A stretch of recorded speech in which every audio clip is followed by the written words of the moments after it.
प्रातः स्मरणीय तथागत गौतम बुद्ध, संत कबीर, संत श्रोमणी रविदास, ज्योतिबाराव फूले, छत्रपति साहू जी महाराज, माता सावित्रीबाई और अम्मी फातिमा शेख से लेकर त्याग की देवी, बलिदान की देवी माता रमाई को याद करते हुए बाबा साहब को नमन करता हूँ। हमारे साहब में एक शब्द जोड़ा गया, बहुजन। बहुत सारे लोग बहुजन अपने आप को कहते हैं, खास तौर पर मैं ओबीसी से अपील करने आया हूँ। शेड्यूल कास्ट और ओबीसी, कुछ लोग कहते हैं कि मानवर साहब ने केवल शेड्यूल कास्ट के लिए काम किया और उसके और ऊपर में सो कॉल्ड अपर क्लास, जिसे ऊपर का क्लास बोलते हैं, जनरल कैटेगरी के लोग, वो कहते हैं बाबा साहब ने केवल एससी के लिए काम किया। तो ये पहले तो भ्रांतियां खत्म कर दें। बाबा साहब अगर नहीं होते तो ये देश कभी आजाद नहीं होता, क्योंकि उस समय जो जिनके हम गुलाम थे, हम लोग तो गुलामों को गुलाम हैं। जो बच्चे पढ़े लिखे होंगे, जो हमारे पिता तो बुजुर्ग मानवर साहब के साथ काम करते थे, उन सबको पता है कि बाबा साहब ने काम जो किया है, महिलाओं के लिए इतना काम किया है कि वो सोच नहीं सकती। मैटरनिटी लीव से लेकर के इतना काम किया है कि आप सब अगर उन्हें पढ़ेंगे समझेंगे। मैं तो बाबा साहब को ठीक से देखता नहीं हूँ। क्यों नहीं देखता हूँ? मैं उनको जीता हूँ। मैं उन्हें देख लेता हूँ तो मेरे आंख से आंसू आ जाते हैं। कौन पिता होगा जो अपने बच्चे के सामने बॉडी रखी हो? जब राज रत्न खत्म हुए थे और बाबा साहब को तो 1932 में गोलमेज सम्मेलन के लिए जाना था, माता रमाई की गोद में, सोचो किसी के बेटा उसकी पत्नी की गोद में जो बीमारी से त्रस्त थी, माता रमाई उस समय बीमारी से त्रस्त थी और राज रत्न माता की गोद में खत्म हो गए थे। और उनके बाबा साहब के बड़े भैया ने कहा कि भीम चलो तुम्हारे बच्चे की मृत्यु हो गई है और हम उसके अंतिम संस्कार करें। तो बाबा साहब ने कहा, उनसे उन्होंने कहा कि हमारे पास तो कुछ है नहीं और मुझे जाना है लंदन। तो बोले कम से कम अंतिम संस्कार में शामिल हो जाओ। तो बाबा साहब की लाइन अगर सुनोगे और रात में आप ध्यान से याद करोगे तो मेरी तरह आप भी आंसू टपकाओगे। बाबा साहब ने कहा, भैया आपको जो करना करिए, मेरा बेटा जहाँ जाना था वो चला गया, लेकिन ये जो मेरे 15-12 करोड़ एससी समाज के लोग हैं, अगर आज हम लंदन नहीं गए तो ये रोज मारेंगे और इनके अधिकारों को मैं नहीं मारूंगा। मैं अपने बच्चे की सकल जितने भी एससी समाज के लोग हैं हम सब देखेंगे और हमारा एससी समाज क्या कर रहा है। बाबा साहब की जयकारे लगाता है उछल के और पीता है खूब जम के। बाबा साहब का मिशन अधूरा, हम सब मिल करेंगे पूरा। कल सारे बच्चे लगाएंगे और सारी महिलाएं लगाएंगी। बाबा साहब ताली कोई नहीं बजाएगा। पहले मेरी बात को एक एक समझे, ताली बजाने की जरूरत नहीं है। मेरा एक एक शब्द दिमाग में रखिए, बाबा साहब का मिशन अधूरा, हम सब मिल करेंगे पूरा। बाबा साहब का मिशन क्या था? समाज में इक्वालिटी लाना। अपर क्लास के लोग बाबा साहब के संविधान से नहीं जलते हैं, वो जलते इस बात के हैं कि श्याम सिंह डॉक्टर बन के हमारे बराबर में बैठे हुए हैं। उन्हें कोई मतलब नहीं, बाबा साहब का संविधान है, बाबा साहब ने अकेले नहीं लिखा है, उनका कहना है। बाबा साहब चेयरमैन पर्सन थे, फादर ऑफ कॉन्स्टिट्यूशन थे, लेकिन उन्हें इससे कोई लेना देना नहीं। उनको दिक्कत क्या है, एक चमार का बेटा आईएएस बनके कैसे आ गया। और हम सब क्या कर रहे हैं? बाबा साहब ने करके दिखाया। और जो लोग शिक्षा के बल पर उस अपर क्लास के स्तर में बैठते हैं और हमारे अपने लोग कहते हैं हमें घोड़ी भी नहीं चढ़ने दे रहे, हमें बारात में दूल्हा बनने से, अच्छे कपड़े पहनने से रोक रहे हो।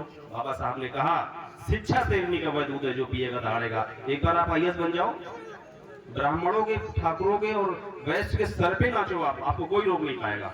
लेकिन आप समझे ही नहीं बाबा साहब का मिशन क्या है। मिशन क्या है बाबा साहब का? दारू पी के उछल के नारा लगाना, ये मिशन है क्या? बाबा साहब, तथागत बुद्ध, छत्रपति साहू जी महाराज, ज्योतिबा फूले हमारे प्रदेश में जन्मे, जिला में जन्मे दो महापुरुष, पेरियार लड़ई सिंह यादव। अगर यादव वंश के लोग यहाँ रहते हैं तो ये दिमाग में रखें कि संविधान खत्म होगा तो अपने घर में 4 खूंटा ज्यादा गाड़ लें, क्योंकि संविधान खत्म होगा तो आपको भैंस चरानी पड़ेगी। संविधान खत्म होगा तो आपको गाय का दूध निकाल के अपर क्लास के लोगों के यहाँ देना जाना पड़ेगा, आपको कोई अधिकार नहीं होगा। और अगर काछी समाज के लोग रहते हैं यहाँ पे तो अच्छे से ध्यान रखें, 2-4 बटाई की खिचवा ले लें, किसानी करके अन्न उनके घर में भरना पड़ेगा, आपको भूखे पेट छोड़ना पड़ेगा, अच्छे कपड़े पहनने नहीं दिया जाएगा। केवल उसमें चमार या शेड्यूल कास्ट के लोगों को दंड नहीं मिलेगा। और एससी समाज की बेटियां और बच्चे दिमाग में रखो, किसी के सामने हाथ जोड़ने की जरूरत नहीं है, केवल शिक्षा का शेर निरूपित दूध पियो। इतनी पढ़ाई करो कि तुम्हारे सामने अपर क्लास के लोग आए और कहें भैया हमें आप अपने पास ले लो। हमारे पास हॉस्पिटल में चलाता हूँ, गणेश हॉस्पिटल में हर क्लास के लोग हमारे यहाँ काम करते हैं, जनरल कैटेगरी के भी करते हैं, मुस्लिम समाज के भी काम करते हैं। और सबसे बड़ी खुशी मेरी है, मुझे रिस्पेक्ट भी देते हैं, प्यार भी करते हैं। आजकल बहुत सारे लोग हमारे अपने समाज के, मुझे राजनीतिक बात नहीं करनी, लेकिन मैं चेतनावान आदमी हूँ, चेतना पे बात जरूर करूंगा। बहुजन हिताय बहुजन सुखाय, बीएसपी में छोटा सा नारा क्या दे दिया। संविधान क्या कहता है? संविधान को कभी पढ़ा है? वो कहता है इस देश का नागरिक, सभी नागरिक बराबर होंगे। और बहन जी ने उससे कह दिया बहुजन समाज के वो लोग जलने लगे। बहुजन समाज के हमारे अपने लोग जिनके पेट बड़े हो गए, जो थोड़ा शिक्षा में आगे है और कुछ कमा लिया, वही बहन जी की बुराई करने निकल पड़े। जितने छोटे छोटे नेता हैं जो यहाँ वहां दौड़ भाग कर रहे हैं ना, वो बहन जी की बुराई करते हैं। आप लोग याद रखिएगा, अगर बहन जी की बुराई करते हुए बहन जी की कुर्सी नहीं मिल रही है तो सबसे पहले आप लोग मारे जाओगे, सब पीटे जाओगे बारी बारी से, कोई नहीं बचेगा। एक पार्टी जब जिंदा है, जिसको मानवर साहब ने बनाया, तो सारे हक अधिकार आप 90 के पहले गणरिया समाज को ले आओ, कह दो भैया तुम्हारे कितने विधायक रहे, बताओ जरा हमको। एक भी विधायक गणरिया समाज का नहीं था, केवल बीएसपी ने गणरिया समाज के लोगों को विधायिका में भेजा। यही स्थिति काशी लोगों की थी, यही स्थिति अगर बहुत सारे लोगों की ऐसी स्थिति थी, और आज वही हमारे मानवर साहब की बनाई हुई पार्टी का विरोध करते हैं। मुझे राजनीतिक बात यहाँ नहीं करनी चाहिए, इसके लिए आप आयोजक कमेटी से मैं क्षमा मांगूंगा, लेकिन मैं चेतनावान आदमी हूँ। मेरे अपने लोग अधिकार के लिए लड़ते हैं, और अधिकार हमारा एक ही कि हम सत्ता और शासन में पहुंचे, क्योंकि मानवर साहब ने कहा है कि सत्ता वो चाबी है जिससे सारे अधिकार खुलते हैं। और बाबा साहब ने कहा शिक्षा इतनी लो कि शेरनी की तरह, शेर की तरह दौड़ो। जब आप फर्स्ट क्लास की एजुकेशन लोगे, IAS, BCS, डॉक्टर, इंजीनियर, वकील बन जाओगे ना, तो आपके सामने कोई फिर बोल नहीं पाएगा, क्योंकि जो इतने भी महापुरुष आपके हैं ना, जितने भी उन्होंने काम किया है, किसी भी भगवान देवी देवता ने काम नहीं किया है, उनको गढ़ा गया है, वो जन्मे हैं, मुझे कुछ पता नहीं। और मेरे शेड्यूल कास्ट के लोगों को, मैं तो कहूँगा ओबीसी का समाज के लोगों को भी उनसे कुछ लेना देना नहीं होना चाहिए।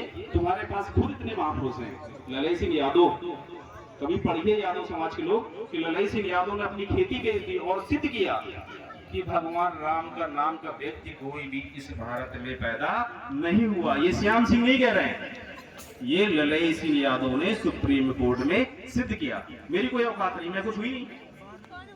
जो लोग कहते हैं कि भारतीय संविधान को विदेश की कॉपी किया हुआ है, वो भी गलत कहते हैं।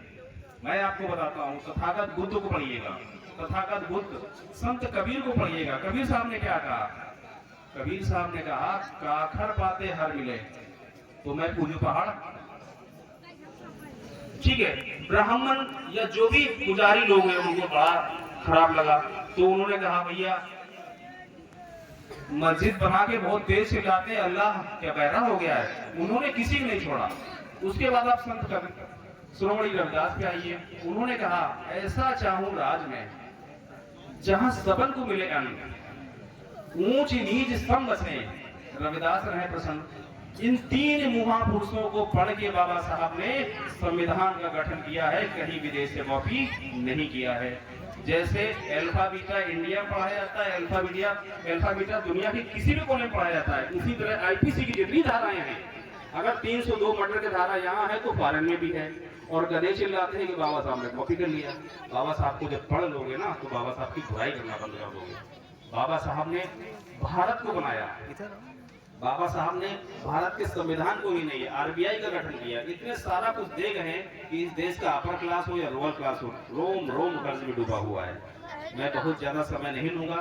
अपनी बेटियों से मैं कहूंगा कि बेटियों अगर 4 घंटे मोबाइल पे देती हो तो 40 मिनट नॉलेज के लिए दो, पढ़ाई के लिए दो, शिक्षा के लिए दो।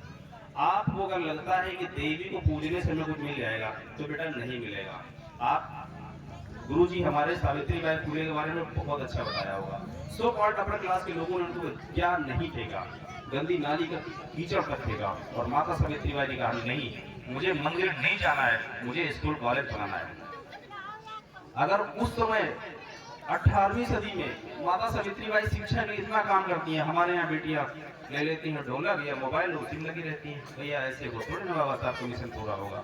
और कल 90% लोग हमारे एक एक गिलास लेंगे और उछलेंगे, इतनी तेज लगेगा बस मिशन पूरा हो गया।